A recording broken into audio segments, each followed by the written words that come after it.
बिहार में चुनाव की तारीखों का भले ही ऐलान ना हुआ हो, लेकिन राज्य के नेता चुनावी मोड में आ चुके हैं। सत्ता पक्ष और विपक्ष अपने अपने तरीके से जन समर्थन की तैयारी कर रहे हैं। इस माहौल के बीच सत्ता पक्ष एक बार फिर उस जंगल राज का जिक्र कर रहा है जो 90 के दशक में देखा जा चुका है। जिन लोगों ने भी लालू राबड़ी के दौर के बिहार को देखा है, उन्हें जंगल राज का मतलब बखूबी पता होगा। उसी दौर के कुछ बाहुबलियों के ऐसे किस्से हैं जो आज भी जीवंत हैं। ऐसा ही एक किस्सा सिवान के बाहुबली सांसद शहाबुद्दीन और गोपालगंज के बाहुबली सतीश पांडे से जुड़ा है। वैसे तो सिवान और गोपालगंज दोनों ही एक दूसरे का पड़ोसी जिला है, लेकिन दोनों जिलों में एक से बढ़कर एक बाहुबली का दबदबा था।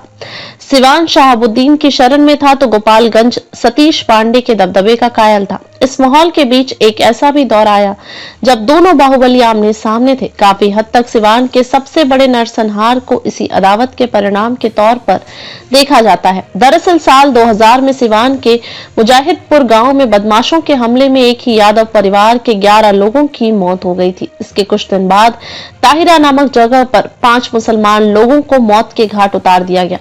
तब सिवान और गोपालगंज में तनाव का माहौल था। तब के बिहार के पुलिस महानिदेशक के ए जैकब ने बताया था कि एक मठ के भूमि पर विवाद के कारण हत्या हुई थी। मीडिया रिपोर्ट के मुताबिक गोपालगंज के बाहुबली सतीश पांडे गिरोह ने यादव जाति से संबंधित अपने व्यक्ति को पुजारी के रूप में स्थापित करके मठ पर नियंत्रण हासिल करने की कोशिश की। कथित तौर पर उसे उत्तर प्रदेश ले जाया गया था। इससे दूसरे गुट को गुस्सा आ गया और उसने मुजाहिदपुर के वारदात को अंजाम दे दिया। कुछ रिपोर्ट में यह भी कहा गया है कि मुजाहिदपुर का वारदात राजद सांसद शहाबुद्दीन के समर्थकों की हत्या का पलटवार था। ये वो दौर था जब गोपालगंज के सतीश पांडे समता पार्टी के टिकट पर सिवान के दरौली से चुनाव लड़ चुके थे और वह सिवान में शहाबुद्दीन के लिए चुनौती पेश कर रहे थे। हालांकि एक सच ये भी है कि मुजाहिदपुर और ताहिरा में कुल 16 लोगों की मौत ने लालू यादव के भाई यानी मुसलमान और यादव वाले समीकरण को बड़ा नुकसान पहुंचाया।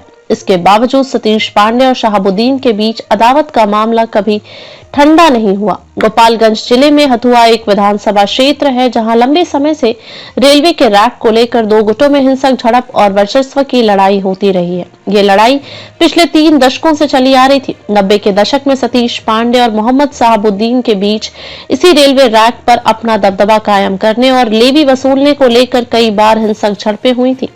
इस वर्चस्व की लड़ाई में कईयों की जानें भी गई। उस दौर में शहाबुद्दीन की तूती बोलती थी क्योंकि उस दौरान बिहार में लालू यादव की सरकार थी और मोहम्मद शहाबुद्दीन को लालू और उनके रसूख का खुलकर सहयोग मिलता था। लेकिन जैसे जैसे समय बदलता गया और 2005 में बिहार में तख्ता पलट हुआ, शहाबुद्दीन कमजोर होते गए और फिर सतीश पांडे का रेलवे के रैक पर पूरा साम्राज्य स्थापित हो गया।